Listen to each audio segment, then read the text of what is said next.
এখন বর্তমানে আমাদের পশ্চিমবঙ্গে অলরেডি শুরু করা হয়েছে মায়েদের জন্য কিংবা মহিলাদের জন্য অন্নপূর্ণা ভাণ্ডার প্রকল্প।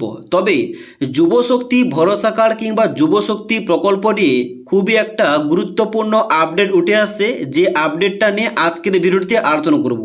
এই প্রকল্পের টাকা কবে থেকে দেওয়া হবে কিংবা এখন বর্তমানে কি আপডেট রয়েছে, এ টু জেড সমস্ত কিছু নিয়ে আলোচনা করছি, যার জন্য আপনারা ভিডিওটি না টেনে শেষ পর্যন্ত দেখে নিন। তো এখন বর্তমানে এই যুবশক্তি প্রকল্প নিয়ে কি আপডেট রয়েছে এই সংক্রান্ত একটি প্রতিবেদন কিংবা রিপোর্ট ওপেন করে রেখেছি। এইটা অনুযায়ী আপনাদের স্টেপ বাই স্টেপ সমস্ত কিছু বলছি। প্রথমে কি বলা হচ্ছে, প্রথমে বলা হচ্ছে যুবসাথীর 55 লক্ষ উপভোক্তার তথ্য যাচাইয়ের সিদ্ধান্ত নিল পশ্চিমবঙ্গ বিজেপি সরকার। মানে আগের সরকার যে 55 লক্ষ উপভোক্তার ফর্ম জমা নিয়েছিল, যার মধ্যে কিছুজন উপভোক্তা কিন্তু টাকা পেয়ে গেছে, মানে যুবসাথীর টাকাটা। কিন্তু ওই যে 55 লক্ষ উপভোক্তা, তাদের কিন্তু সববার এখানে তথ্যগুলো যাচাইয়ের সিদ্ধান্ত নিল বিজেপি সরকার। ফেব্রুয়ারি মাসে অন্তর্বর্তী বাজেটে মাধ্যমিক পাস বেকার যুবক যুবতীদের প্রতি মাসে 1,500 টাকা দিতে যুবসাথী প্রকল্প চালু করেছিলেন মমতা বন্দ্যোপাধ্যায়। এবার পালা বদলের পর নতুন মুখ্যমন্ত্রী হয়েছেন আমাদের মাননীয় শুভেন্দু অধিকারী মহাশয়। তিনি জানিয়েছেন চালু থাকা কোনো সামাজিক প্রকল্পই বন্ধ হবে না। তার জন্য কিন্তু এই যুবসাথী কিন্তু প্রকল্প চালু থাকবে, যার নামটা পরিবর্তন হয়ে হবে যুবশক্তি ভরসা কার্ড। এবার উল্টে বেকার ভাতা বাড়িয়ে 3,000 টাকা করার অঙ্গীকার করেছে রাজ্য সরকার। কিন্তু প্রথম দফায় যারা যুবসাথীর টাকা পেয়েছিলেন তারা কিন্তু প্রত্যেকে আর নাও পেতে পারেন, কারণ প্রত্যেক আবেদনকারী তথ্য ফের যাচাই করা হবে, তারপর মিলবে বেকার ভাতার টাকা। তবে অন্নপূর্ণা যোজনার যে টাকা জুন মাসের 1 তারিখ থেকে দেওয়া হবে, এটা কিন্তু অবশ্যই আপনারা সবাই জেনে গেছেন যে 1 তারিখ থেকে অন্নপূর্ণা যোজনার টাকা দেওয়া হবে 3,000 টাকা করে। মানে যারা আগে লক্ষ্মীর ভাণ্ডার টাকা পেত তারা কিন্তু অবশ্যই অন্নপূর্ণা যোজনার টাকাটা পাবে, তবে কিছু শর্ত রয়েছে, আমি কিন্তু ভিডিওর মাধ্যমে জানিয়েছিলাম। তবে এখানে প্রশ্ন হচ্ছে, তাহলে যদি অন্নপূর্ণা ভাণ্ডার প্রকল্পের টাকা দেওয়ার জন্য এর আগে লক্ষ্মীর ভাণ্ডার অ্যাপ্লিকেন্টের কোনো যাচাইকরণ হলো না, তাহলে যুবসাথীর অ্যাপ্লিকেন্টের এখানে যাচাইকরণ কেন হচ্ছে?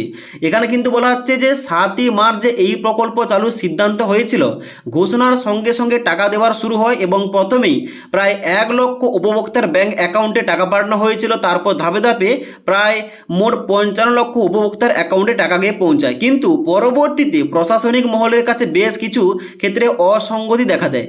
স্বল্প সময়ে টাকা ছাড়তে গিয়ে উপভোক্তা তথ্যের যাচাই কিন্তু প্রক্রিয়া নিয়ে উঠেছে অনেক প্রশ্ন। তাই সরকার মনে করছে তথ্য পুনর্যাচাই দরকার এবং এর জন্য কিন্তু এখানে ভেরিফিকেশন হবে কিংবা যাচাইকরণ হবে। এখানে বলা হচ্ছে একই ব্যক্তির অ্যাকাউন্টে 2বার টাকা পড়ার ঘটনা ঘটেছে কিনা সেটাও কিন্তু খতিয়ে দেখা হবে। এবং এই পর্যন্ত মার্চ এবং এপ্রিল মাসের টাকা ছাড়া হয়েছে, প্রতি মাসে খরচ হয়েছে প্রায় 800 কোটি টাকা।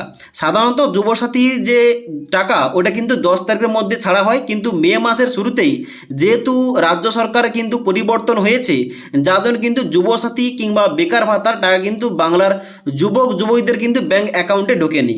যেহেতু জনকল্যাণমূলক যে প্রকল্পগুলো, সেই ক্ষেত্রে কিন্তু বিজেপি সরকার স্বচ্ছতা এবং সুনিশ্চিত করার নির্দেশ দিয়েছে এবং তাই অন্নপূর্ণা যোজনার টাকা 1 জুন থেকে নিশ্চিত হলেও আপাতত বেকার ভাতার টাকা মানে যুবশক্তি প্রকল্পের টাকাটা বন্ধ থাকছে এবং যার জন্য কিন্তু পুনর্যাচাই হবে। পুনর্যাচাই হওয়ার পর কিন্তু এই টাকাটা দেওয়া হবে।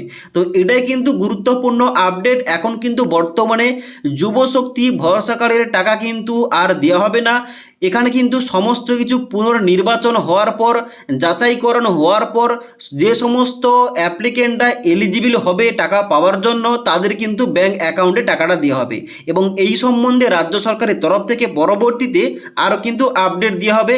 আপডেট দেওয়া হলে অবশ্যই আপনারা এই চ্যানেল থেকে জানতে পারবেন। তার জন্য অবশ্যই আমাদের চ্যানেলটি সাবস্ক্রাইব করে পাশে থাকা বেল আইকন প্রেস করে অল নোটিফিকেশানটা অন করে রাখবেন।